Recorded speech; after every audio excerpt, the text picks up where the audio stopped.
Kaza neza wowe udukurikiye kuri iyi channel ya Kase Vital Technology. Ndagira ngo mbereke video y'ukuntu ushobora kuba wakwiresetingira password yawe ya Mifotra mu gihe yabaye expired kugira ngo bitakugora ukajya utanga amafaranga yawe, kandi murabizi ko muri iyi minsi amafaranga ari ayibura, ndetse niyo waba uyafite si ngombwa kuyatangira ubuntu kandi mu bintu wagakwiye gukora bikoroheye. Icyo usabwa no gukurikira ntabwo bigoye, ni kuri telefone yawe cyangwa se ukaba ufite na mashini. Icyambere ni ukuba iyo email ugiye gukoresha isanzwe iri muri account ya Mifotra, ndetse ukaba usanzwe byibura ari ahantu uyifite muri telefone. Si ngombwa ko uyifite muri telefone yawe, biranashoboka ko ushobora no kuba wakoresha telefone y'undi muntu ukabanza ukayinjiramo ukaroginga ini, noneho warangiza ukaza kuyikoresha kugira ngo uboneho akalinki bari buze kuguha. Tudatinze rero twihuse, reka mpite mbereka uburyo bikorwamo kandi mu buryo bworoshye. Winjira muri porogaramu zawe ukahitamo Google cyangwa ukajya kuri Chrome, warangiza ugasacinga, mbese ugashakisha, ukahita wandikamo ngo Mifotra, bakahita baguha e-recruitment, ukahita ukandaho. Imaze gukandaho birafunguka, uragitegereza kuko biterwa n'ubwoko bwa telefone. Hari telefone ukanda bigasaba kuba ibanza ikarodinga, nuko ubu ngubu ngiye nsanzwe n'ubundi mporaho ariho hantu nkora, ariko usanzwe ari nk'ubwa mbere ugiye kubikora biranze bigatinda, ubyihanganire umwanya mutoya, nta gutinda cyane. Ubundi uhita ukanda kuri login. Login ni uburyo bwo kwinjira mu gihe usanzwe uriho, ntabwo ari ukwiyandikishaho umuntu mushyashya ufungura account. Login ukandaho, warangiza ugahita ushyiramo email yawe. Hano handitse ngo enter your email, kayandikamo, reka yandike yanjye. Yego, izi nizo nari nsanzwe mfite zisevinze zisiziza, ariko icyiza nsubiza inyuma nkahita nshyiramo iyanjye nyirizina. Ngiyi hano isanzwe irimo. Urabona rero ko hano bakubwira ngo muri password harimo utudomo twinshi twerekana ko nyine ari password yanjye nari nsanzwe nkoresha. Ubu rero mu buryo bwo kwiresetinga ni igihe ukanze kuri login hano bakakubwira ngo your password has expired, ukahita ukanda rero kuri reset. Twagiye, urabona email rate izamo ugiye kurisetinga, itajemo uhita uyandikamo ya email yawe. Noneho wangiza ukahita ukanda ahangaha handitse ubururu handitse reset password, ugakandaho. Warangiza agahita akubwira ngo please check your email for reset token. Urahita ujya kuri email rero hamwe nakubwiye ibiroginze ini, ujye kureba password baguhaye, akalinki baguhaye, kugira ngo ugakandeho ubone ko winjira. Ni ibintu byoroshye, mukurikira murahita mubibona.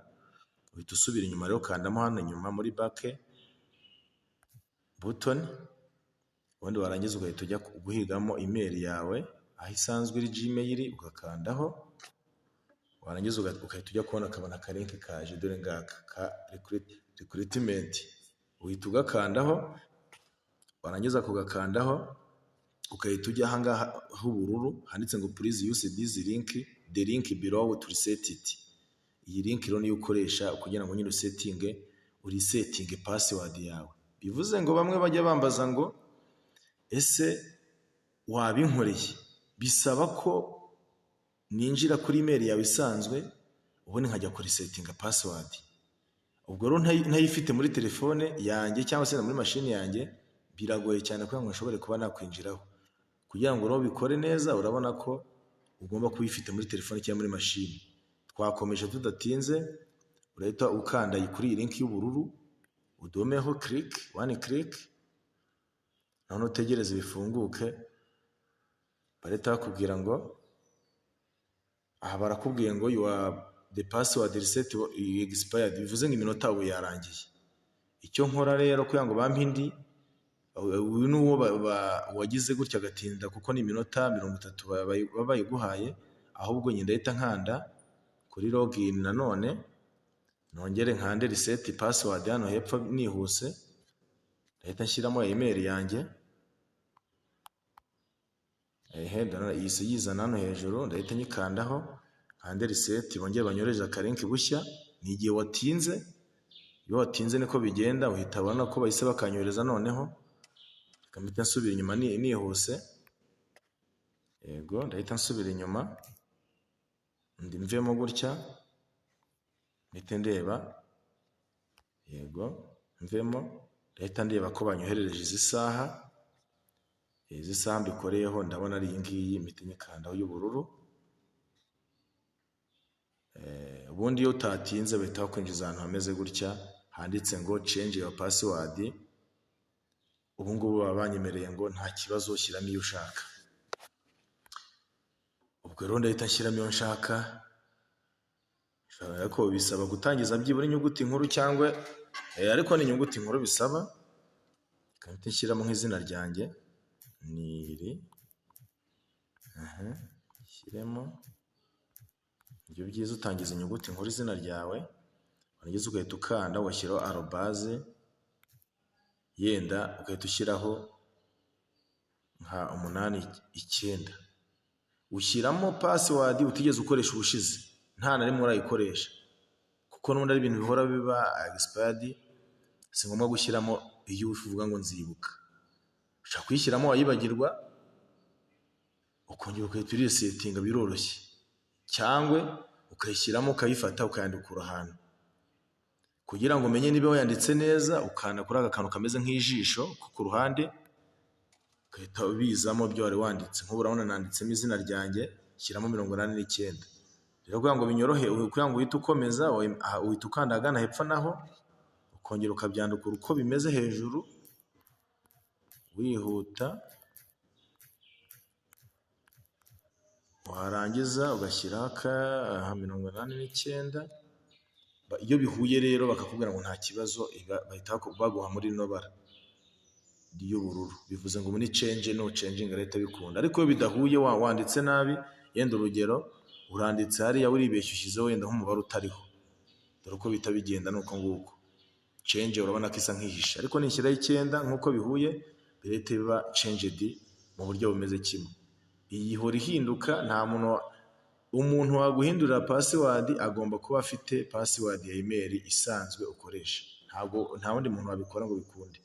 Niyo mpamvu rero buriya kenshi iyo uvuze ngo umuntu namfashe, umuhaye uburenganzira bwo kugira ngo yinjire kuri email yawe isanzwe, haba ari amabanga ubitseho byose arabibona. Ubwo rero urumva ni uburyo bwiza bwo kugira ngo utajya uha umuntu uburenganzira akwinjirire kuri email ajye kureba ibyo usanzwe ukora. Urugero ushobora kuba warabitseho nk'amafoto y'ibanga kugira ngo atazagira umuntu yabona, cyangwa ari nk'ibintu bya dosiye wohereje cyangwa umuntu yakoherereje, umuntu akaba yagucishamo ijisho.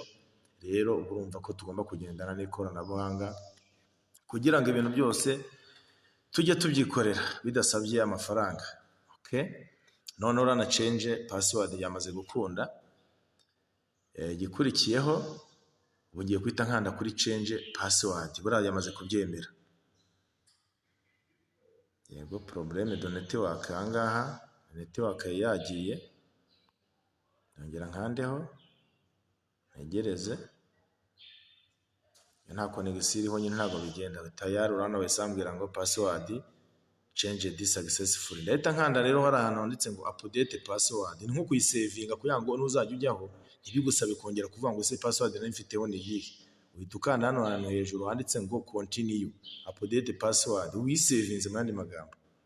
Ukahita ukandaho, urabona barahita bayimpa. Nindangiza hano bambwiye ngo uzaneyemo hejuru, ndashyiramo email yanjye. Email yanjye nandika, kuko urabona hari igihe bihita bayikuzanamo email bakabikuzana byuzuye, ariko ngewe urana ntabwo babimpaye. Ndahita nshyiramo ya email yanjye nsanga nkoresha. Dore ngiyi bahise bayimpa, nyemezeho, mpite nkanda update. Ubu ndaba nyisavinze. Ubu tayari namaze kuyisavinga, ubu byarangiye. Nta kindi kintu nsabwa usibye guhita nkanda kuri login, nkaza ahita nkanda email yanjye. Email yanjye ngiyi hayidomaho, bihita byifungura binjyana kuri account yanjye, nkaba ndabikemuye. Ni uburyo rero bworoshye bwo kugira ngo umuntu ashobore kuba yakwikorera password ye ya email mu gihe agize ikibazo cyo kugira ngo cyo kugira ngo yinjire kuri akawunti ye agasanga yabaye expired, kuko ikunda kuba expired mu gihe gitoya. Rero mwakoze cyane kuba mwabanye nanjye. Ikindi kibazo cyangwa inyunganizi mwagira, mwajya munyandikira muri komenti nkabafasha. Mugire amahoro.